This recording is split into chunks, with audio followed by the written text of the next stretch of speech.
जय हिंद। आपका स्वागत है हमारी यूट्यूब चैनल ऑलवेज न्यू 142 पर। तो मैं राकेश कुमार आपके लिए एक प्यारा सा मोटिवेशनल शायरी लाए हैं। सफलता एक चुनौती है, इसे स्वीकार करो। क्या कमी रह गई देखो और सुधार करो। कुछ किए बिना ही जय जयकार नहीं होती, कोशिश करने वालों की कभी हार नहीं होती। आप क्या समझे? जो कोशिश करने वाले लोग हैं उनके जीवन में कभी हार नहीं होती है। हाँ ठीक है, एक बार में सफलता नहीं मिली, कोई बात नहीं। दूसरी बार दूसरी बार में नहीं मिली तो तीसरी बार, चौथी, पांचवी, कभी तो मिलेगी क्या। इसीलिए एक हमारे अच्छे गुरु थे। आजकल ना प्यार मोहब्बत की चीजें होती है, कभी कभी लोग डिप्रेशन में आ जाता है, कभी कभी उसको क्या कहते हैं, ब्रेकअप। ब्रेकअप जब हो जाता है तो नहीं हो जाता है, तो उस समय में ना कुछ लड़कियां भाई जहर खा लेती है, तो कोई लड़का जहर खा लेता है, फंसरी लगा लेता है, कुछ गलत नहीं। तो इस तरह की जब बातें होती है, इस तरह की जब बातें होती है, तो गुरु ने हमें समझाया कि भाई अरे तू नहीं तो कोई और, कोई और नहीं तो कोई और, कोई और नहीं तो कोई और नहीं। यानी कहने का अर्थ है कि हमारी सफलता में एक बार में नहीं, दूसरी बार, दूसरी नहीं तो तीसरी बार, कभी तो मिलेगी। बस कोशिश करते रहिए, एक दिन जरूर सफलता मिलेगी। देखिए, हमने अपने जीवन में महसूस किया है ऐसा, क्योंकि अगर कोशिश करिएगा ना तो आपसे जरूर काम होगा। जानते हैं, हम कंप्यूटर नहीं जानते थे, कंप्यूटर चलाना हम नहीं जानते थे, अच्छी अनुभव नहीं थी हमें। जब भी कुछ तरह की गड़बड़ी, छोटी सी भी गड़बड़ी होती थी, तो हमें दूसरे लोगों से सहायता लेनी पड़ती थी। तो हमने सोचा कि हमेशा दूसरों से सहायता लेते हैं, उन पर निर्भर रहना पड़ता है, क्यों नहीं कोशिश किया जाए अपने से भाई। तो हमने से जब कोशिश करना शुरू किया तो धीरे धीरे हम सफल हो गए। अब कोई छोटी समस्या होती है तो खुद कर लेते हैं, हमें दूसरों की जरूरत नहीं होती है।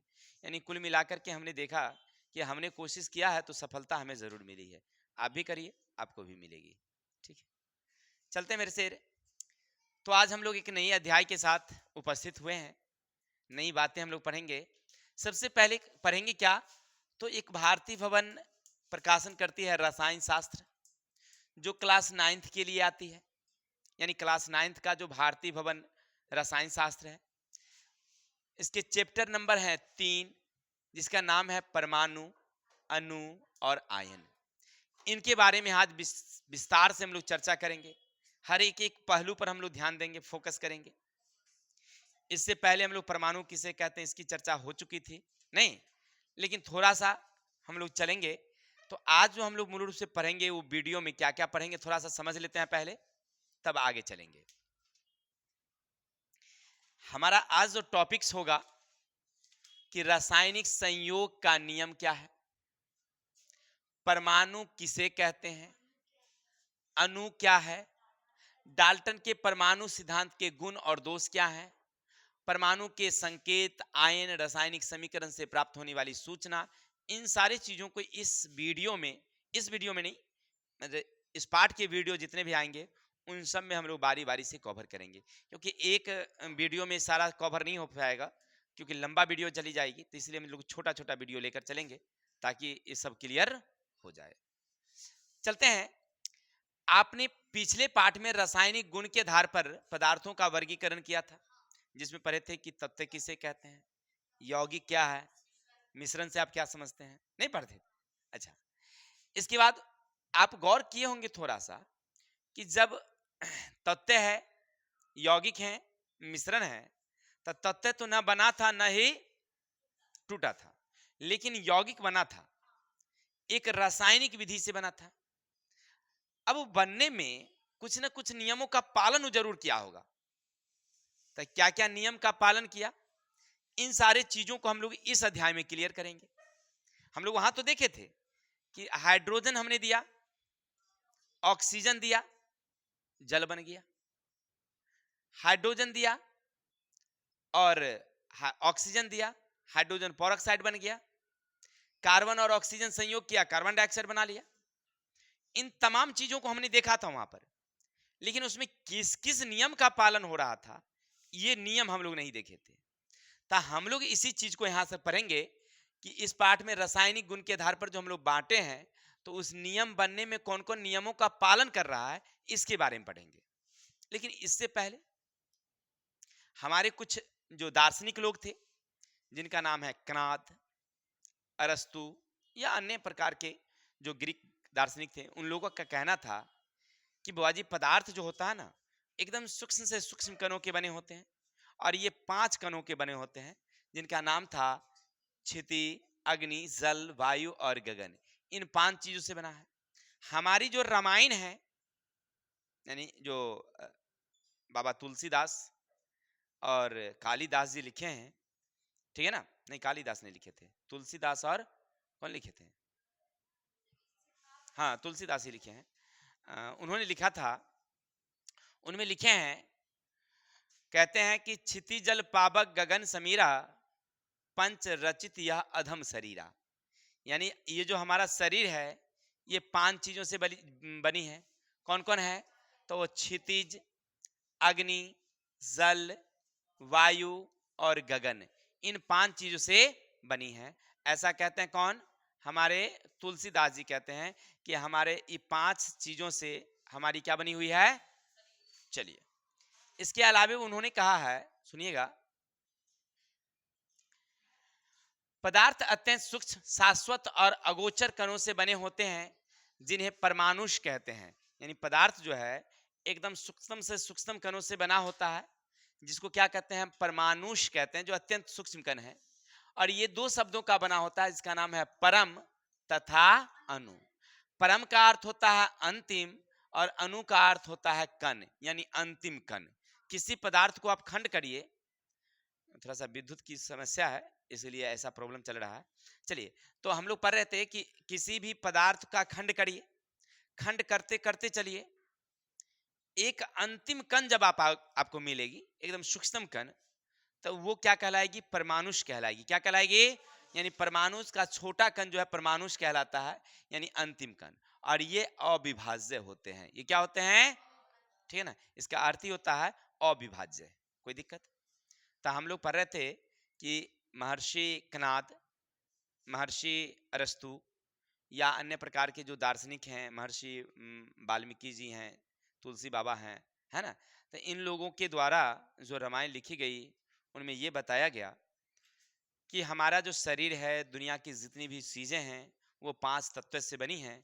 और वो 5 तत्व हैं क्षिति जल पावक गगन शमीर, यानी हवा है, आग है, पानी है, धरती और आसमान है। इन 5 तत्व से ही बनी हुई है। ठीक है, चलिए अब आगे चलते हैं। अब अभी आप पीछे पढ़े थे कि जो यौगिक बनती है ना, तो यौगिक कुछ ना कुछ अपने नियमों का पालन करती है बनने में। तो कौन कौन नियम का पालन करती है, लंभाजे, प्राउस्ट या जॉन डाल्टन वैज्ञानिक द्वारा कुछ रासायनिक अभिक्रियाओं के संबंध में कुछ नियमों का प्रतिपादन हुआ है। इनमें कुछ नियमों का पालन करते हैं, जिसे रासायनिक संयोग के नियम कहते हैं। यानी हमारे जो वैज्ञानिक थे, जिनका नाम है लंभाजे, जिनका नाम है प्राउस्ट, जिनका नाम है जॉन डाल्टन, वो कहते हैं कि रासायनिक संयोग जो होती है ना, तो रासायनिक संयोग में कुछ रासायनिक नियमों का पालन होता है। जो नियम का पालन, उसको रासायनिक संयोग का नियम कहते हैं। और उसको 2 भागों में बांट दिया गया है। रासायनिक संयोग के नियमों को कितने भागों में, 2 भागों में। नंबर 1 है पदार्थ के अनस्वरता का नियम। अनस्वरता का नियम मतलब क्या, मतलब आप जितना पदार्थ दिए हैं उतनी ही पदार्थ बनेगी, उसमें कोई बदलाव नहीं आएगी। देखिए क्या कहते हैं, इस नियम का प्रतिपादन 1774 ईस्वी में लंभाजे ने किया था। अगर आपसे कोई पूछे पदार्थ के अनुवर्तता के नियम का पालन किसने किया था, प्रतिपादन लंभाजे नामक वैज्ञानिक ने किया। लभवाजे नहीं जी, लभवाजे है। कब किया था भाई, तो 1774 में। इनके अनुसार रासायनिक अभिक्रिया के फलस्वरूप पदार्थ का कुल द्रव्यमान अपरिवर्तित रहता है। कुल द्रव्यमान अपरिवर्तित का मतलब आपने जितना दिया है उतनी ही बनेगा, उससे ज्यादा नहीं, कम नहीं। नहीं समझे बात को। जैसे मान लीजिए हमने 1 केजी चावल दिया है, 2 केजी या 2 लीटर पानी दिया है, हल्दी मिर्च जो भी समझिए सब डाल करके हमने 3 केजी डाला है। तैयार जो खिचड़ी होगी वो भी 3 केजी होगा, उससे ज्यादा नहीं होगा, कहने का मतलब है। उनका कहना ये है, यानी आपने ए और बी दिया है तो वह क्या प्राप्त होगी आपको, सी डी प्राप्त होगी, लेकिन इसका जो वजन होगा वही वजन इसका होगा। इसमें कोई, हाँ, उसका रंग रूप बदल गया है, रासायनिक अभिक्रिया के बाद रंग रूप बदल गया है, लेकिन द्रव्यमान में कोई परिवर्तन नहीं होगी। यही है क्या है, पदार्थ के अनश्वरता का नियम। अगर आपसे इस तरह से कोई पूछे तो आप क्या बताएंगे कि रासायनिक संयोग में आपने जितना अभिक्रिया में अभिकारक डाला है, उत्पाद में द्रव्यमान उतनी ही रहेगा। द्रव्यमान में जब कोई परिवर्तन न हो तो उसको कहते हैं अनश्वरता के नियम। चलिए, ये थे हमारे रासायनिक संयोग के पहले नियम। अब चलते हैं, दूसरा नियम है निश्चित अनुपात का नियम। निश्चित अनुपात के नियम का प्रतिपादन 1789 में, देखिए वहां 1744 की बात थी, 74 थी, किसने किया था, लवभाजे ने किए थे। अब यहाँ पर प्राउस्ट नामक वैज्ञानिक ने किया है, प्राउस्ट नामक वैज्ञानिक ने कब किया भाई, 1789 में। इन्होंने क्या कहा, किसी रासायनिक यौगिक के सभी शुद्ध नमूनों में एक ही प्रकार के तत्व भार के विचार से हमेशा एक निश्चित अनुपात में परस्पर संयुक्त होते हैं। यानी कहने का अर्थ है कि कोई शुद्ध नमूना आप लीजिए और उसमें आप देखिए तो उनके जो अवयवी पदार्थ होंगे वो एक निश्चित अनुपात में होंगे, और वो यहाँ ही नहीं सभी जगह के लिए। नहीं समझ में आई बात, इसको समझते अपने तरीके से। वो उन्होंने कहा कि आप ना जल ले लीजिए, जल आप चाहे गंगसारा गांव से लीजिए, समस्तीपुर से लीजिए, दिल्ली से लीजिए, मुंबई से लीजिए, कहीं से आप लीजिए। अब इस जल में आप देखेंगे तो हाइड्रोजन का अनुपात 2:1 है, तो यहाँ भी 2:1 होगा, यहाँ भी 2:1 होगा, यहाँ भी 2:1 होगा।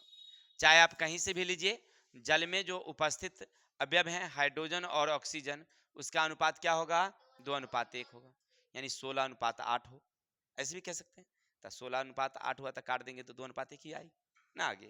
यानी कहने का अर्थ है कि 2 लीटर हाइड्रोजन आपने दिया है तो क्या मिलेगी आपको, 1 लीटर ऑक्सीजन दीजिए, नहीं, तो वहां पर दोनों नियम का पालन करेगा कि 3 लीटर आपको मिलेगी कौन सी, जल, और बना है तो आप कहीं से भी जल लेंगे तो उसमें यही चीज देखने को मिलेगी। यानी हमने देखा रासायनिक संयोग के कितने नियम, 2 नियम, कौन कौन, पहला है अनस्वरता का नियम, जिसमें आपने जितना पदार्थ दिया है उसके द्रव्यमान में कोई परिवर्तन नहीं होगा, अभिक्रिया के बाद वैसे रहेगी जितना आपने दिया था। जैसे मान लीजिए अगर आपने घर में ही खाना बनाने के लिए 1 केजी रोटी 2 लीटर उसमें जल डाल करके गूंथ करके अगर रोटी बना दी है तो उसका भी उसमें क्या होगा, जल भले उसमें बाहर निकल जाती है वो अलग बात है, लेकिन उसका वजन कितना आएगा, 3 केजी आएगा अगर उस जल को इकट्ठा कर लिया जाए तो, है ना। यानी कहने का अर्थ है कि अभिक्रिया में आपने जितना चीज दिया है उसमें वृद्धि नहीं होगी, द्रव्यमान उतने ही रहेगा जितना आपने पहले दिया था, ठीक है ना। दूसरा उन्होंने कहा कि आप किसी भी शुद्ध नमूने को लीजिए, कहीं से भी लीजिए, उसमें उपस्थित जो अवयवी पदार्थ हैं उनका जो गुण होगा, माने पदार्थ की जो मात्रा होगी, चाहे आप कहीं से लीजिए सब बराबर बराबर होगी, कहीं कोई अंतर नहीं मिलेगी। कोई दिक्कत, तो थोड़ा सा गर्मी लगता है तो थोड़ा सा, आज हम रुमाल रखे हैं भाई, गर्मी देखते हुए हम रख लिए हैं रुमाल। गए थे बाराती ना तो रुमाल रख लिए थे, हम रुमाल रखते नहीं हैं, तो बारात गए थे तो रख लिए थे। चलिए अब आगे चलते हैं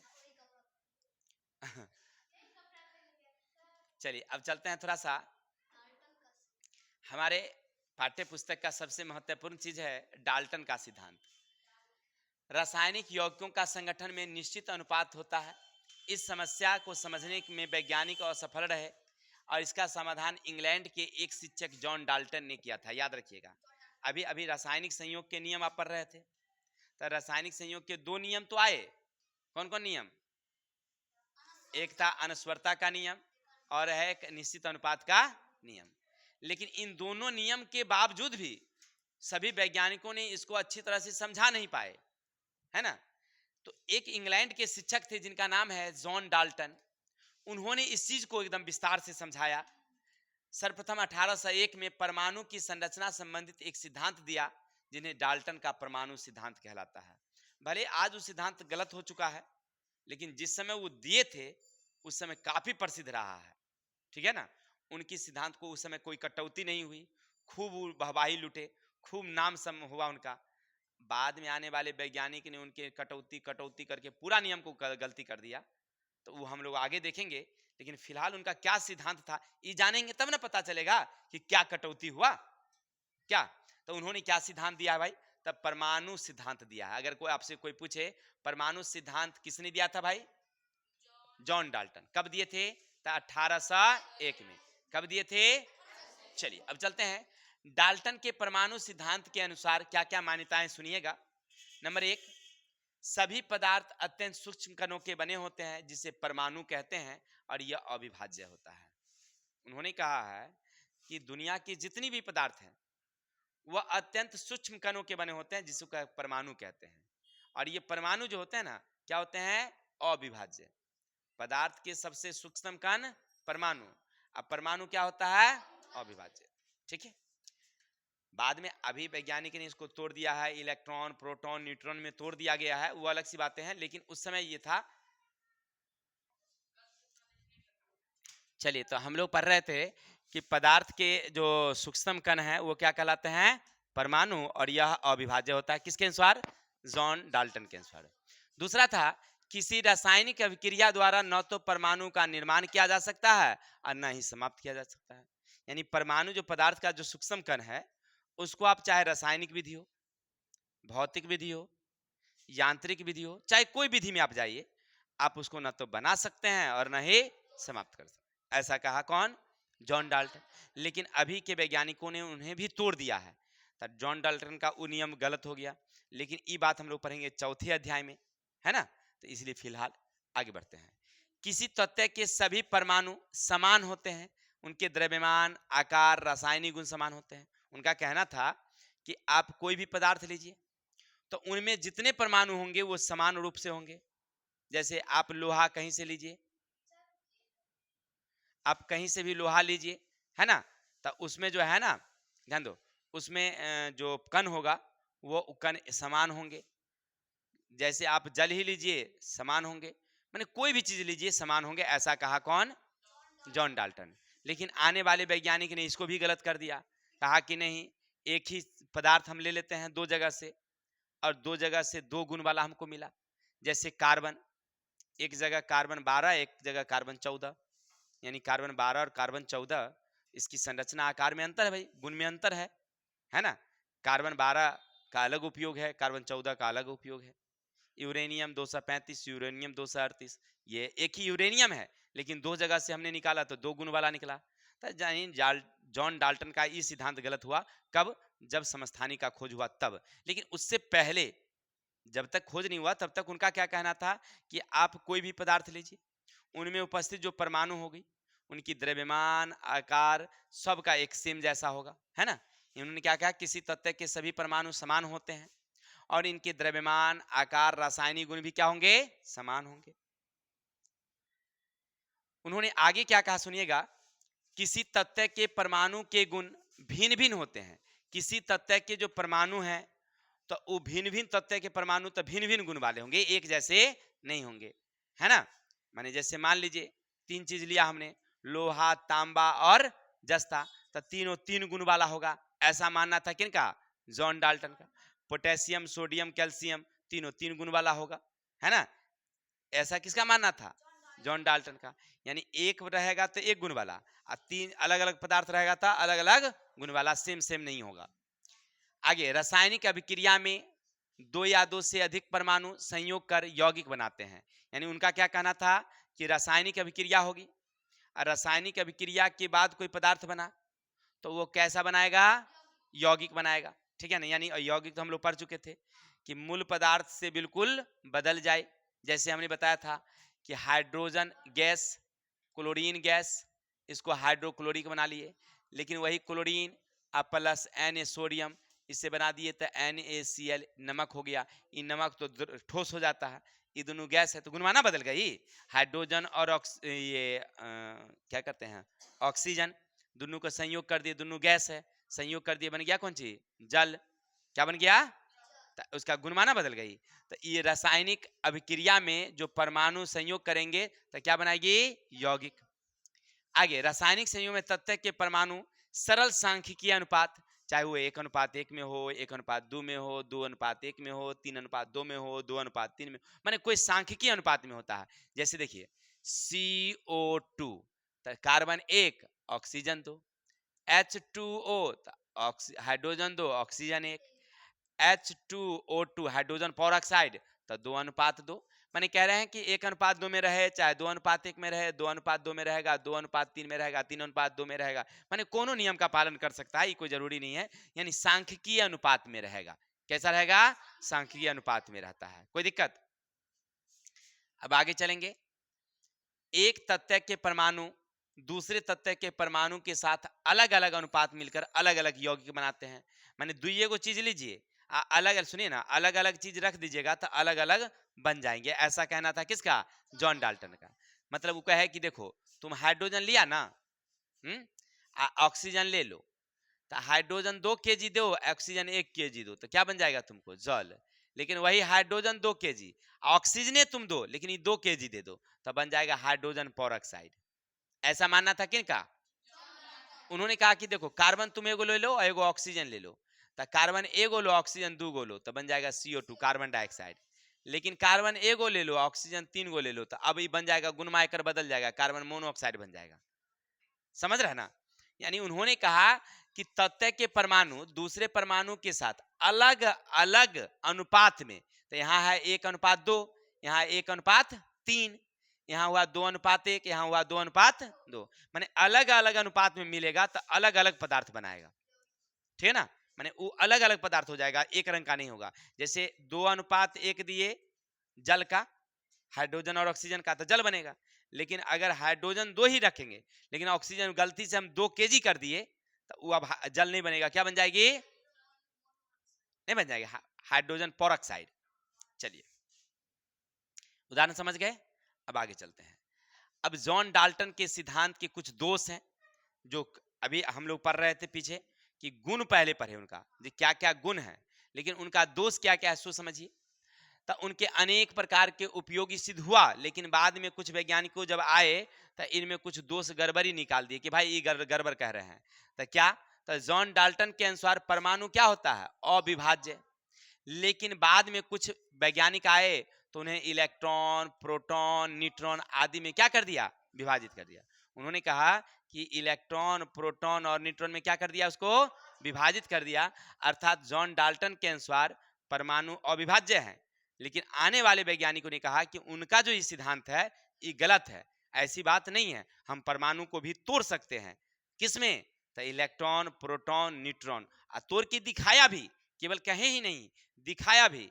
कैसे दिखाए वो हम लोग अगले अध्याय में, चौथे अध्याय में जब पढ़ेंगे परमाणु संरचना, तो वहां पर हम लोग इसका विस्तार से चर्चा करेंगे। इलेक्ट्रॉन दिखाएंगे आपको, प्रोटॉन दिखाएंगे आपको, है ना? ये बात किसने बताया? तो दूसरे वैज्ञानिकों ने बताया। यानी जॉन डाल्टन का सिद्धांत वहां पर से क्या हो जाता है? जब तक ये खोज नहीं हुआ था तब तक ठीक था, लेकिन जब इलेक्ट्रॉन, प्रोटॉन, न्यूट्रॉन का खोज हो जाता है तो ये क्या हो जाता है? गलती हो जाता है। चलिए, तो पहला सिद्धांत उनका गलती हो गया। अब दूसरा सिद्धांत, जॉन डाल्टन के अनुसार एक तत्व के सभी परमाणु सदृश्य गुण वाले होते हैं, लेकिन बाद में समस्थानिक के खोज हो जाने से यह सिद्धांत भी उनका क्या हो गया? गलत हो गया। मैंने उन्होंने कहा कि आप कोई भी एगो चीज लीजिए, कहीं से लीजिए तो समान गुण वाला मिलेगा। जैसे हाइड्रोजन कहीं से लीजिए तो एक के गुण वाला मिलेगा, कार्बन कहीं से लीजिए तो एक के गुण वाला मिलेगा, ऑक्सीजन कहीं से लीजिए तो एक के गुण वाला मिलेगा, यूरेनियम कहीं से लीजिए तो एक, कोबाल्ट कहीं से, माने कोई भी तत्व आप कहीं से भी लीजिए तो एक गुण वाला मिलेगा। चाहे आप कलकत्ता से खरीदिए, दिल्ली से खरीदिए, अपना गंगसारा नगरी से खरीदिए ना। लेकिन आने वाले वैज्ञानिकों ने कहा कि एक गुरुजी ये आपका गलती है। तो कहा कैसे रे भाई? तो कहा तनी पसीना पोंछ लेते हैं तब बताएंगे। गर्मी लगता है, क्या करें, विद्युत कम है थोड़ा सा। चलिए, तो हम लोग पढ़ रहे थे, तो समास्थानिक के खोज हो जाने से उन्होंने कहा कि देखिए, आप कहे कि कार्बन कहीं से लीजिए, लेकिन कार्बन हम जब दो जगह से खरीदे तो एक जगह कार्बन मिला 612 और एक जगह कार्बन मिला 614। अब ये कार्बन का उपयोग ईंधन के रूप में होता है, लेकिन ई कार्बन का उपयोग ना जीवाश्म के आयु पता लगाने में किया जाता है कार्बन 14 पद्धति, सुने होंगे, रेडियो कार्बन काल निर्धारण। नहीं, तो ये दोनों दो गुण वाला मिला, एक के कार्बन है, कार्बन ही है दोनों, लेकिन वो दो गुण वाला है। तो आप जो कहे कि आप कोई पदार्थ लीजिए कहीं से लीजिए एक के गुण वाला मिलेगा, तो ये तो आपका गलती ना बात है। तो कहा एगो हुआ, तो एगो कोनो बात नहीं होता है, एगो चल सकता है। तो कहा है औरो है, देखिए यूरेनियम 235 और यूरेनियम 238, ये दोनों दो गुण वाला है। नहीं, उन्होंने कहा कोबाल्ट 60, कोबाल्ट 60, कोबाल्ट 62, ये क्या है, दो गुण वाला है। इसी तरह से हाइड्रोजन, हाइड्रोजन 1, हाइड्रोजन 2, हाइड्रोजन 3, ये तीन गुण वाला हो गया, नहीं हो गया।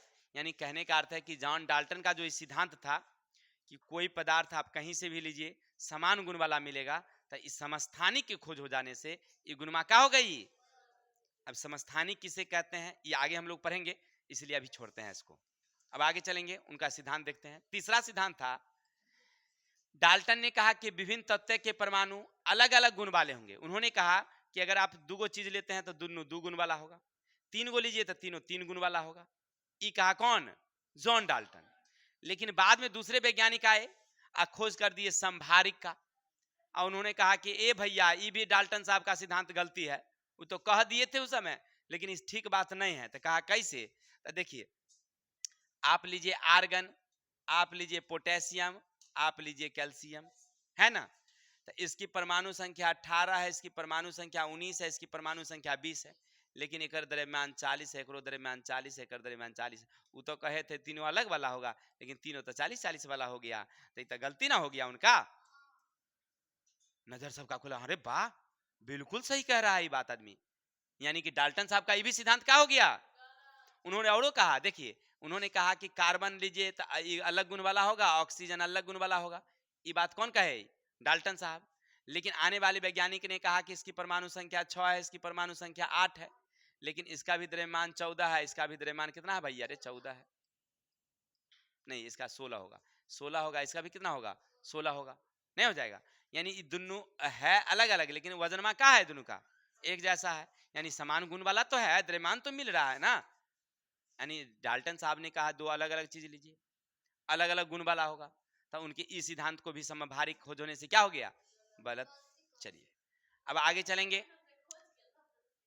चारकोल, ग्रेफाइट और हीरा कार्बन के अप्रूप होते हैं, लेकिन जॉन डाल्टन ने समझाने में असफल रहे।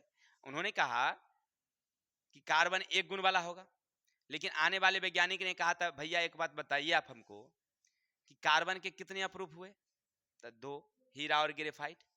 चारकोल भी उसी का अप्रूप है, तो तीनों में अंतर क्या है सो समझाइए हमको। तो बेचारा कंफ्यूजन में पड़ गए। हाँ उस समय सुविधा नहीं थी, जानकारी नहीं थी अलग से। आने वाले वैज्ञानिकों ने इसको भी क्या कर दिया, समझाया है। यानी डाल्टन साहब जो नहीं समझा पाए उसको आने वाले वैज्ञानिकों ने क्या किया, समझा दिया। क्लियर। तो इस तरह से कुल मिलाकर के देखा गया तो जॉन डाल्टन के जितने भी सिद्धांत थे वो गलत हो गए। अब आपके दिमाग में आ गया कि भाई जब गलती था तो पढ़ना काहे था, लेकिन शुरू में तो उनकी मान्यताएं थी, उन्होंने जो बताया वो तो सही बताया था। नहीं, जब कोई वैज्ञानिक इसको नहीं प्रयास कर पाया था उस समय उन्होंने दिया था, शुरू में उनकी मान्यता रही, आने वाले वैज्ञानिकों ने इसको गलत कर दिया। ठीक है, तो हम लोग पढ़ रहे थे अभी तक, क्या पढ़ रहे थे कि पहला पढ़े रासायनिक संयोग के नियम, उसमें दो पढ़े थे हम लोग, पदार्थ के अनवरसता का नियम और निश्चित अनुपात का नियम।